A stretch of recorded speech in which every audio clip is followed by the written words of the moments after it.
31절로 35절까지의 말씀 보겠습니다. 다 같이 우리 읽겠습니다. 시작. 그때 예수의 어머니와 동생들이 찾아와 바깥에 서서 사람을 들여보내어 예수를 불렀다. 무리가 예수의 주위에 둘러앉아 있다가 그에게 말하였다. 보십시오. 선생님의 어머니와 동생들과 누이들이 바깥에서 선생님을 찾고 있습니다. 예수께서 그들에게 대답하였다. 누가 내 어머니이며 내 형제들이냐? 그리고 주위에 둘러앉은 사람들을 둘러보시고 말씀하셨다. 보아라, 내 어머니와 내 형제 자매들이다. 누구든지 하나님의 뜻을 행하는 사람이 곧 내 형제요 자매요 어머니다. 아멘.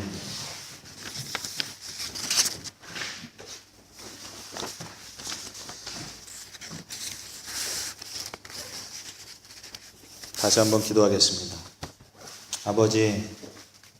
아버지의 음성을 우리에게 들려주옵소서. 그 아버지의 음성으로 힘없게 하시고 또한 그 음성이 나의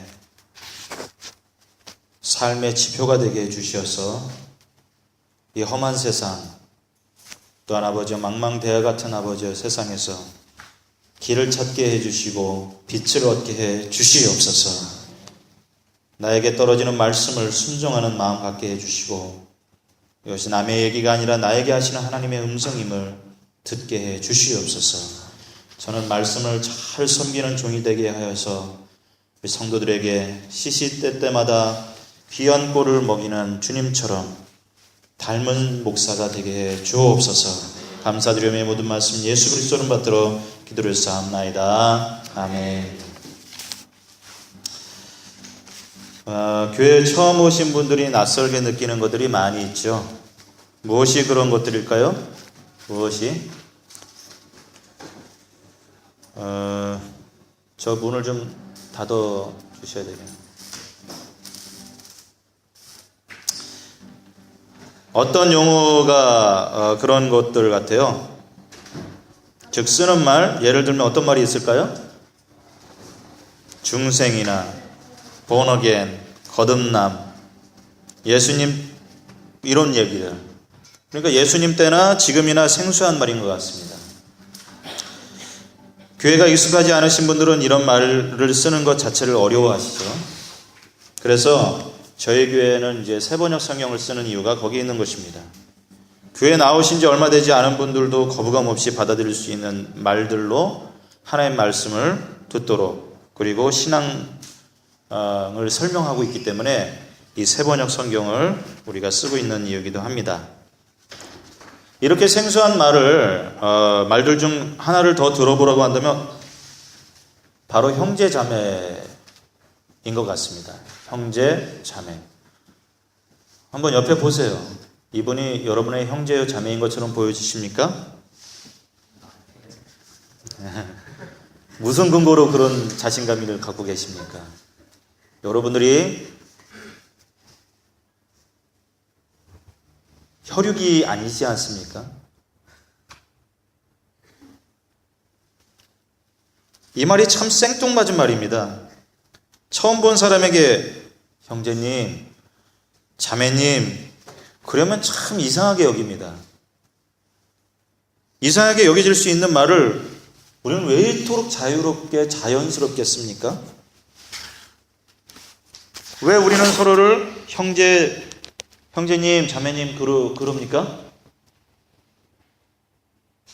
왜 그래요? 우리가 흔히 쓰는 말들 중에 우리가 생각 없이 쓰는 말들이 너무 많아요. 왜 형제님, 자매님 그래요? 그냥 써야 될 용어가 없으니까? 어느 때 우리가 형제, 자매 그럽니까? 어느 때? 어느 때 우리가 형제, 자매 그럽니까? 가족일 때 어떻게 해야 가족이 됩니까? 그렇죠. 바로 아버지가 같을 때입니다. 아버지가 같아야 형제라고 불러도 생뚱맞지 않죠. 이상하게 들리지 않죠. 그래야 형제요 자매라고 부를 수 있는 것입니다. 아버지가 같아야 자매라고 부를 수 있는 것입니다. 그런데 피 한 방울 섞이지 않은 사람들을 향해서 우리는 형제 자매 이렇게 부릅니다. 왜 이렇게 부릅니까? 그 이유는 우리가 하나님의 자녀이기 때문에 그렇습니다. 하나님의 자녀이기 때문에. 하나님을 나의 아버지로 모셨고, 그렇기 때문에 그 하나님 아버지를 자신의 부모로 모셨기 때문에 우리는 아버지가 같은 것입니다. 그래서 지난주에도 말씀드렸다시피 우리는 영적으로 하나님의 자녀가 되었고 하나님의 자녀가 된 사람들이기 때문에 아버지가 같은 영적인 형제 자매가 된 것입니다. 어떻게 하면 하나님께서 나의 아버지가 되는 겁니까? 어떻게 하면 내가 영적인 사람이 되는 겁니까? 바로 예수님을 영접하면 되는 거예요. 그래서 요한복음 1장 12절로 13절에 보면 하나님을 아버지 그러는데 어떻게 얘기하느냐? 그를 맞아들인 사람들, 곧 그 이름을 믿는 사람들에게는 하나님의 자녀가 되는 특권을 주셨다. 이들은 혈통에서나 육정에서나 사람의 뜻에서 나지 아니하고 하나님에게서 났다. 그렇게 얘기하고 있습니다. 여러분, 형제가 되셔야 됩니다. 자매가 되셔야 됩니다. 세잔교회 안에서 만난 우리가 제일 먼저 되셔야 할 것은 집사가 되는 것도 아니고 목자가 되는 것도 아니고 목녀가 되는 것도 아니고 장로가 되는 것도 아니고 목사가 되는 것도 아니고 바로 형제가 되어야 되고 자매가 되어야 됩니다. 그것이 첫걸음입니다. 누가 형제입니까? 다시 말씀드리지만 아버지가 같아야 형제입니다. 아버지가 같아야 자매입니다. 그래서 신자가 되려고 한다면 제일 먼저 예수님을 구주로 영접하셔야 하나님의 자녀가 되는 것입니다. 그래서 침례를 드릴 때 문답을 하죠. 어떻게 하느냐? 형제는, 자매는 구주, 예수님을 구주로, 구원자로 영접하셨습니까? 묻습니다. 또 다음으로 이제는 하나님의 사랑받는 자녀가 되셨다는 것을 믿습니까? 라고 묻습니다. 세 번째는 성령님이 형제의 마음 안에 계시면서, 자매의 마음 안에 계시면서 새로운 삶을 살고자 하는 마음을 주시고 새로운 삶을 살 수 있도록 능력을 주시는 줄 믿습니까? 묻습니다.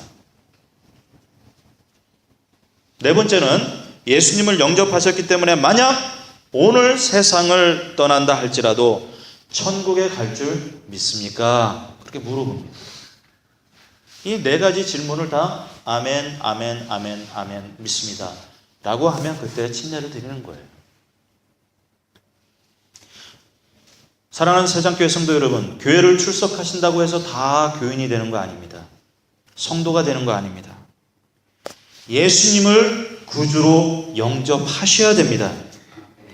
그래서 교회는 건물이 아니에요. 조직이 아닙니다. 재직회가 아닙니다. 클럽이 아닙니다. 교회는 예수님을 주님으로 영접해서, 즉 예수님을 나의 구원자로 그리고 내 인생의 주인으로 모셔서 하나님의 자녀된 모임이 교회입니다. 그래서 사람이 교회. 그래서 가장 중요한 것, 예수님을 구주로 영접하여 하나님의 자녀가 되는 것. 하나님의 자녀된 우리는 서로 형제 자매입니다. 믿으십니까? 세장교회. 같은 교회 교인이 아니라 한 아버지의 자녀된 영적 패밀리, 가족이 되는 거예요. 그래서 성도님들, 신앙생활의 시작은 등록이나 교회 출석이 아니라 하나님의 자녀가 되는 것, 그래서 믿음의 형제 자매가 되는 것, 이것이 시작이에요. 이것이. 자기가 예수님을 영접했는가? 예수님이 내 마음에 계시는가? 구원받은 확신이 있는가? 이번 주도 이런 확신으로 살았는지 점검하시고, 잘 안 되시고 계시면 반복하셔야 됩니다. 반복하셔야 됩니다. 공부하셔야 됩니다. 훈련받으셔야 됩니다. 그래서 히브리서 5장 12절로 14절을 보면 이렇게 말씀하십니다. 시간으로 보면 여러분은 이미 교사가 되었어야 할 터인데 다시금 하나님의 말씀의 초보적 원리를 남들에게서 배워야 할 처지에 놓여 있습니다. 여러분은 단단한 음식물이 아니라 젖을 필요로 하는 사람이 되었습니다. 젖을 먹고서 사는 이는 아직 어린아이므로 올바른 가르침에 익숙하지 못합니다. 그러나 단단한 음식물은 장성한 사람들의 것입니다. 그들은 경험으로 선과 악을 분별하는 세련된 지각을 가지고 있는 사람들입니다. 그럽니다. 수십 년 교회를 다녔다고 하여도 하나님이 나의 아버지가 되었는가? 하나님이 나를 지금 도우신다. 주님의 도우심이 내 삶 속에 계속되고 있는가? 이게 수십 년 되었어도 이런 고백이 내 삶에 있지 않다면 안 됩니다. 하나님이 지금도 나와 함께 살아계신 하나님으로서 느껴지고 아버지로서 느껴지고 그리고 그런 하나님 살아계심의 역사가 내 삶 가운데 있고 이런 영적 경험들이 쌓여가고 있는가? 그래서 그 경험으로 선과 악을 분별하는 세련된 지각을 가지고 있는가?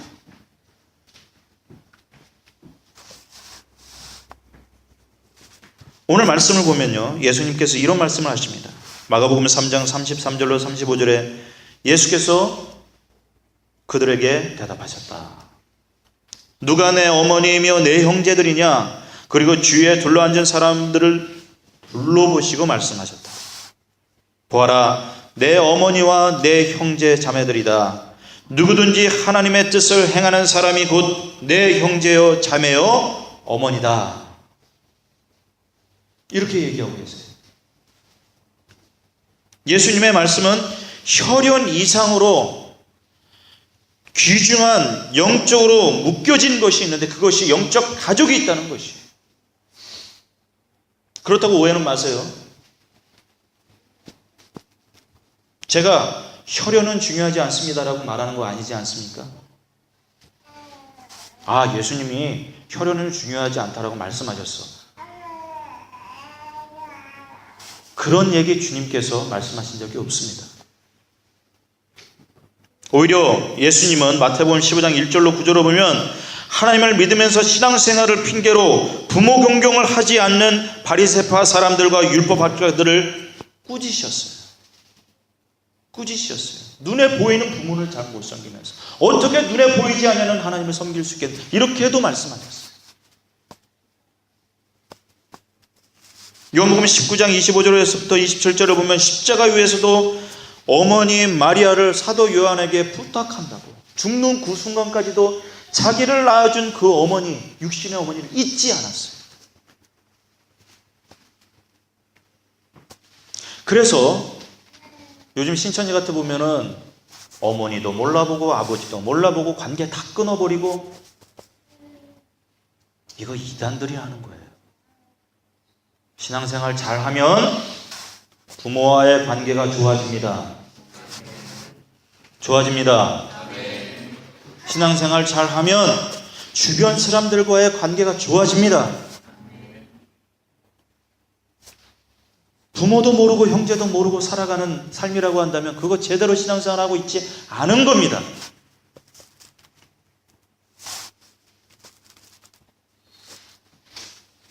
그럼에도 불구하고 예수님은 왜 오늘과 같은 말씀을 하시는 겁니까?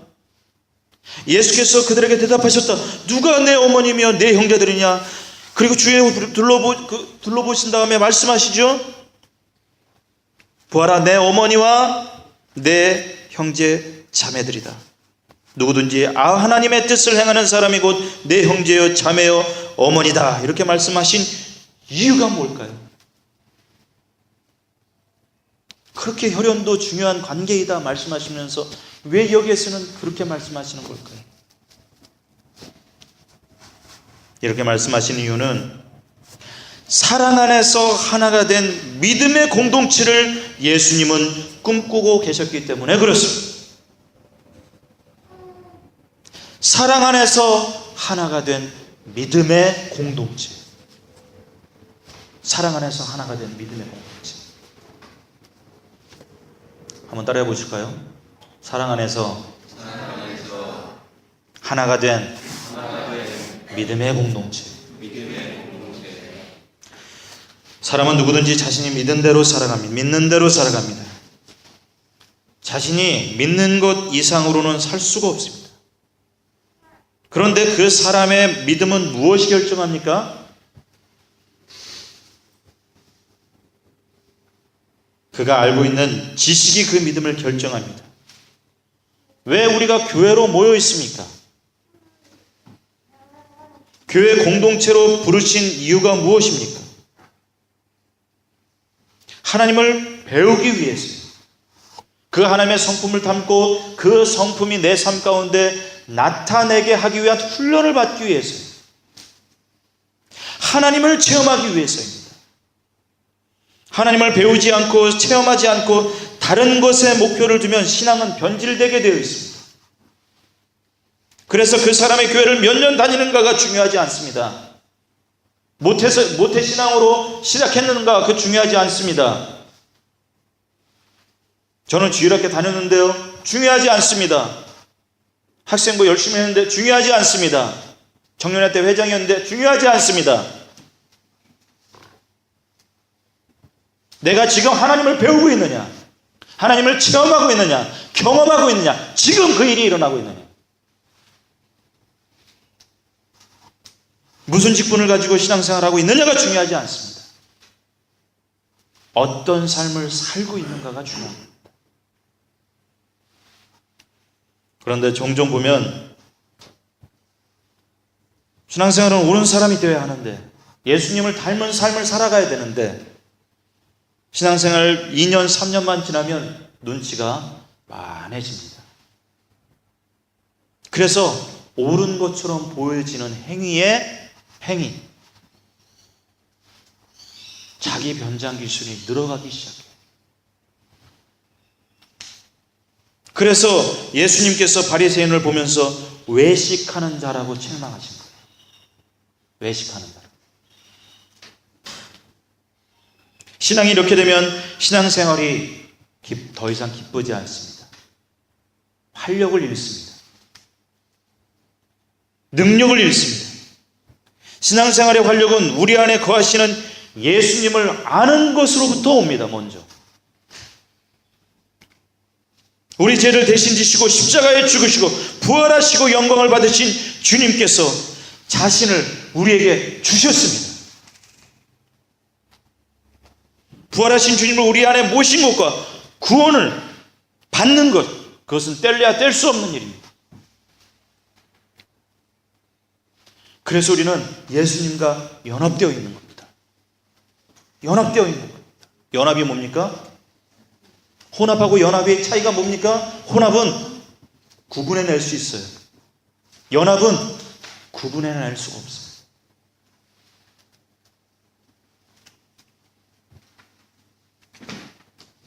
성령으로 부활하신 주님이 우리 안에 계실 때 십자가의 능력을, 구원의 능력을, 그리고 그 유익을 구체적으로 경험하게 되는 겁니다.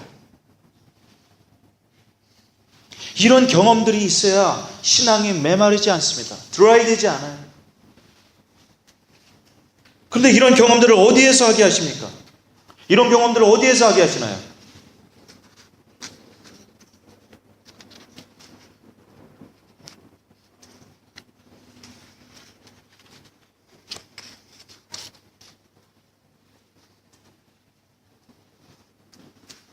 대답하실 때까지 좀 가만히 있을래요.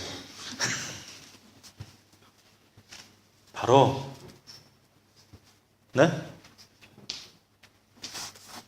할렐루야. 대답하신 우리 장준자 목자께 복이 있을지어다. 뭐라고 대답하신지 들으셨어요? 목장에서, 다른 말로 하면 공동체 속에서, 공동체 속에서.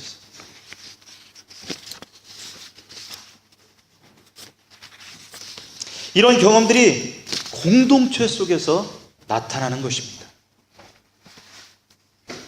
공동체 속에서. 아무리 알았다고 해가지고 그 안 것들이 드러나지 않습니다.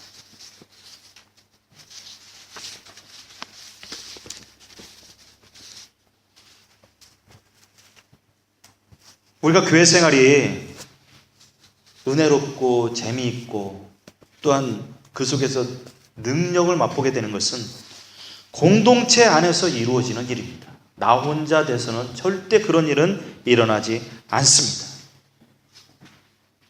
그래서 사랑 안에서 믿음으로 하나 된 공동체 되는 것이 우리의 삶의 믿음 가운데 중요한 이유가 거기 있습니다. 거기 있는 것입니다. 여러분, 사랑은 어떻게 해서 느껴지게 되는 것입니까? 어떤 때 느껴지는 것입니까? 정말 하나님이 계신 공동체이고 하나님이 느껴지는 공동체, 그 제자의 삶을 살아가는 그 교회 공동체의 모습이 있다라고 하는 것을 무엇을 보면 알 수 있습니까? 주님이 요한복음에서 말씀하셨습니다. 너희가 서로 사랑하면 내 제자인 줄 알리라. 그렇게 말씀하셨습니다. 너희가 서로 사랑하는 모습을 보고 세상 사람들은 그 모습이 정말 예수 그리스도의 제자이구나, 예수의 삶을 따라가는 사람들이구나, 그렇게 보게 된다라고 하는 것이에요. 그렇게.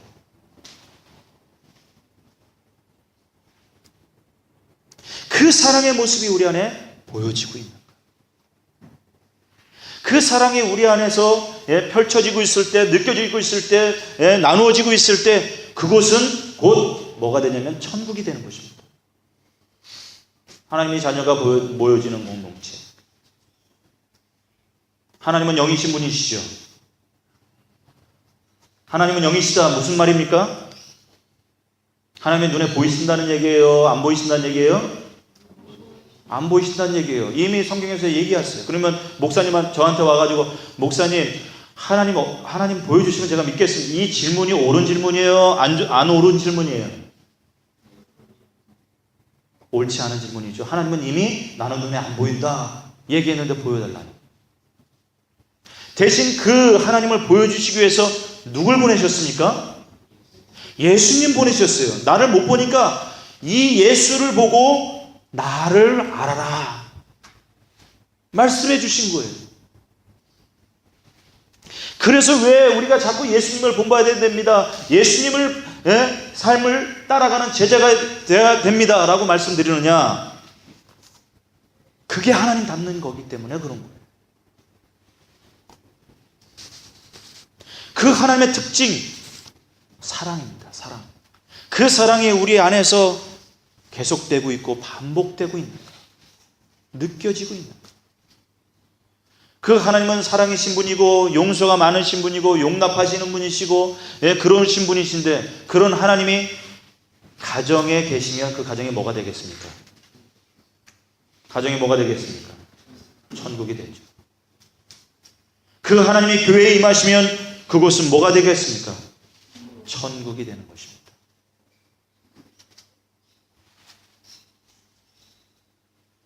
그 하나님의 자녀들이, 제자들이 모여있는 공동체.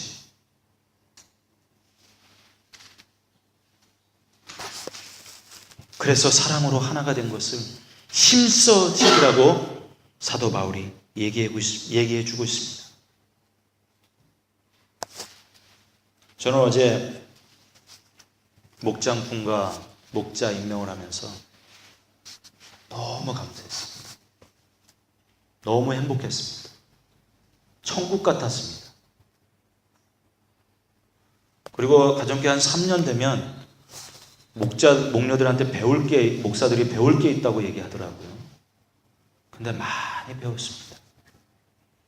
우리 목자분들이 얼마나 말씀들을 잘하시는지, 야, 내가 이렇게 설교를 잘해야 되겠다, 이런 도전도 많이 받았습니다.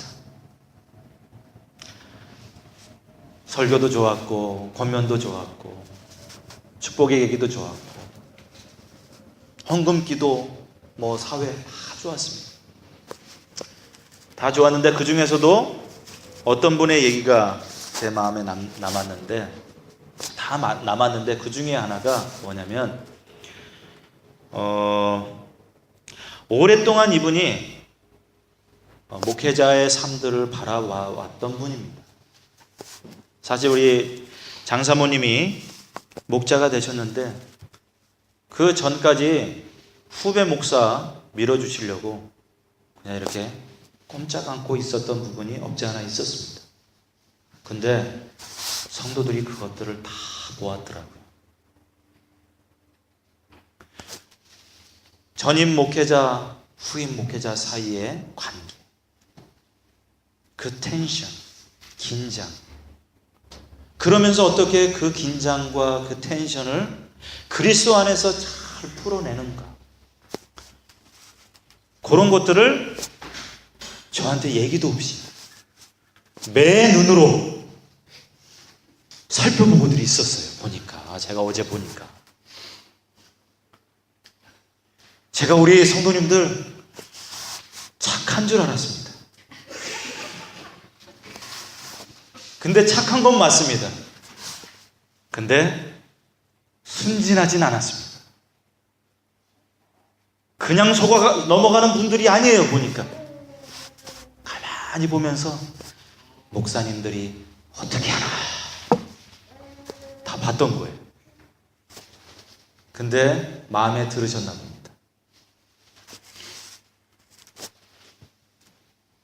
사랑의 공동체라고 하는 게 무엇이냐? 그런 긴장이 없을 수가 없습니다. 그런 텐션이 없을 수가 없습니다.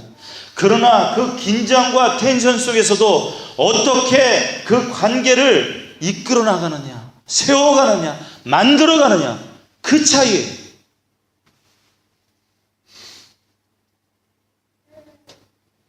서로 세워주는 것, 그게 사랑이고 제자의 모습이 아닐까요? 저는 그런 모습이 우리 교회 안에 있는 게 너무 감사합니다. 목자들은 자기의 목원들 중에서 예비 목자를 삼아서 기도하면서 목자가 되도록 인커리지하고 세워가고, 그러면서 제자 만들도록 그렇게 아침마다 저녁마다 기도해주고, 그 사람이 좀 실수해도 믿어주고 또 기회를 주고, 그러면서 나가는 공동체, 사랑의 공동체가 아니겠습니까? 지난주 저는 묵은닭 이야기를 했습니다. 신앙의 연수는 오래되었지만 믿음과 생활에 큰 진전은 없는 분들, 그러면서 주변의 사람들을 고통스럽게 만들고 힘들게 하고 나쁜 영향을 주는 분들, 이런 닭은 오래 삶아도 맛이 없다라고 말씀드렸습니다. 그런데 저는 그런 얘기를 들으면서 결단한 게 하나 있습니다. 닭은 그렇지만 사람은 다르다. 닭은 오래 삶아도, 푹 삶아도 연해지지 않고 맛은 없지만 사람은 다르다.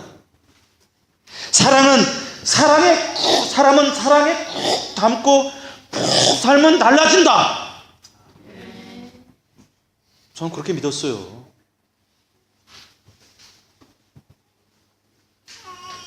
이명훈 사모가 백숙을 만드는데 그냥 센 불에다가 그냥 3시간, 4시간씩 한약재를 넣고 푹 그냥 담아서 끓이더라고요. 그런 것처럼 사랑으로 그냥 푹 고아버리자. 사랑으로 고우시는 여러분들이 되기를 우리 주님으로 축원드립니다. 우리 자녀들 말썽 피우죠. 말 안 듣죠. 그렇죠? 그러면 그때 여러분 사랑으로 고와야 돼요. 아이들.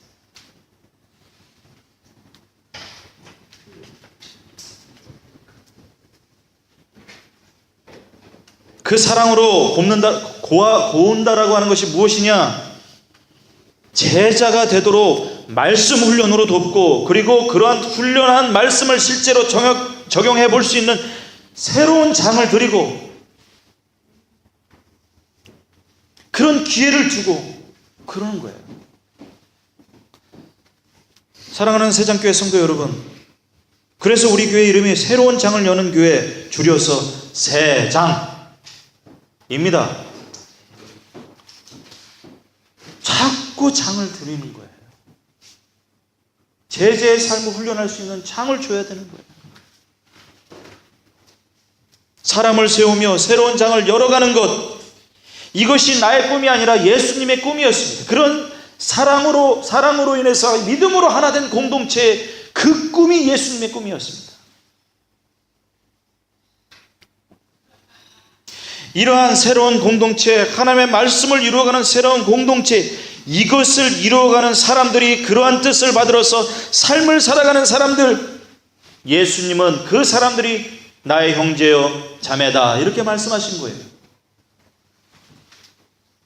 사랑 안에서 믿음으로 하나 된 공동체, 그것을 꿈꾸셨고 그 일에 참여하는 사람들, 그 같은 꿈을 꾸는 사람들, 그 사람들을 형제여 자매여 라고 말씀하신 거예요.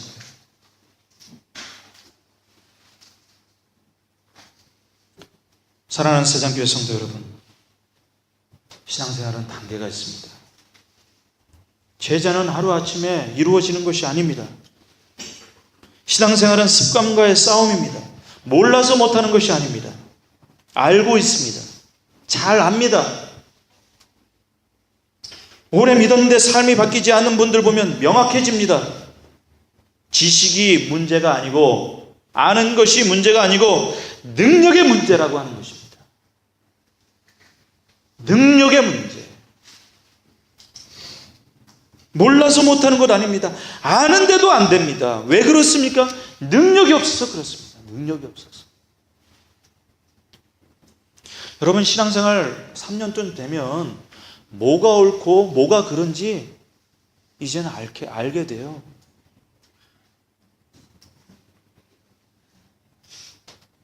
그런데 아는 것을 할 만한 의지도 없고, 자신의 삶의 태도를 바꿀 만한 용기도 없고, 무엇보다도 능력이 없기 때문에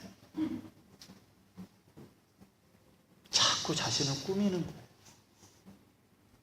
자꾸 자신을 가리는 거예요.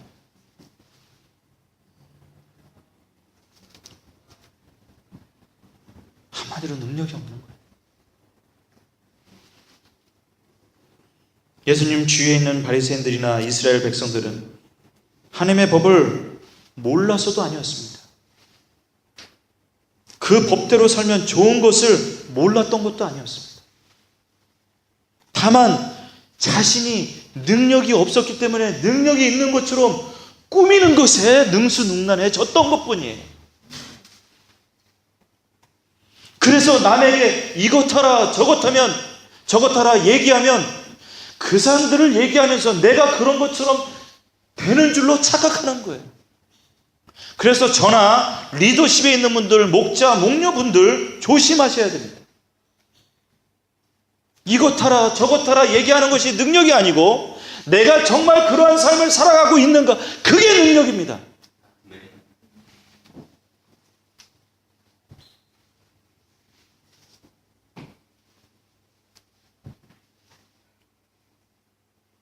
그런 능력이 우리한테 없으니까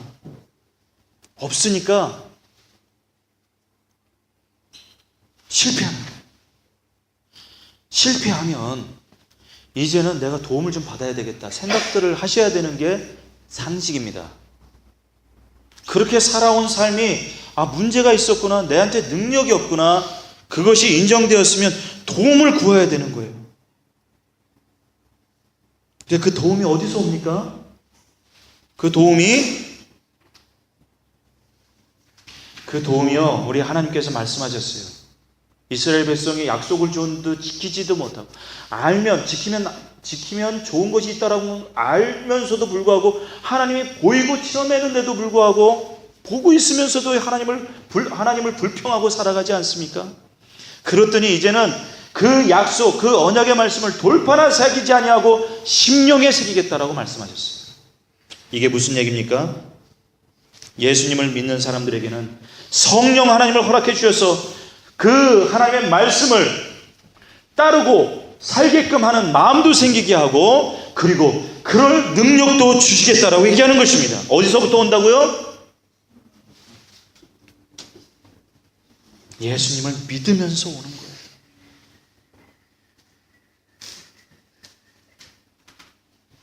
그래서 그 약속을 붙잡고 주님께 계속 반복되게 그 복음의 삶을 매일매일 살아가야 되는 거예요.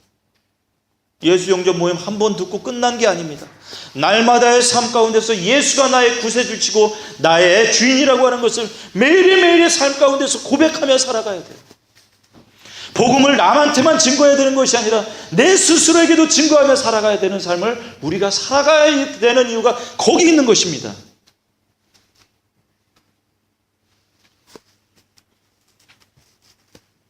그래서요, 옛 습관을 깨는 것은 한 번의 결심으로 되는 거 아닙니다. 히브리서 5장의 말씀처럼 다시 해라, 반복해라, 계속해라. 그래서 부정적인 우리 인간의 습관을 깨는 방법은 복음밖에 없습니다. 예수밖에 없습니다. 다시 말씀드립니다. 옛 습관은 한 번의 결심으로 바뀌어지지 않습니다. 복음이 늘 나의 삶에 반복된 고백으로 나타나야 되는 것입니다. 나를 위해 죽으시고 다시 사신 예수께서 내 안에 거하신다. 나와 뗄래야 뗄 수 없는 연합 가운데 계신다. 이것을 의식하십시오.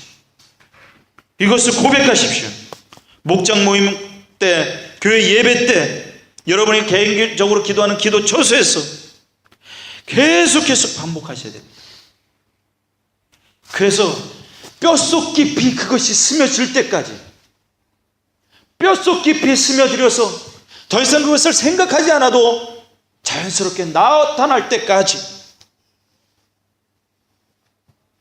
반복하셔야 돼요. 훈련 받으셔야 돼요. 그래서 삶 공부하라는 겁니다. 그렇게 영적 체질이 바뀌어지는 거고, 그것이 강화되는 것입니다. 체질이 바뀌어야 되는데 하다 말고 그러면 어떻게 됩니까? 제가 말씀드리죠. 몸살만 하다가 끝이 납니다. 축구 하다가 말고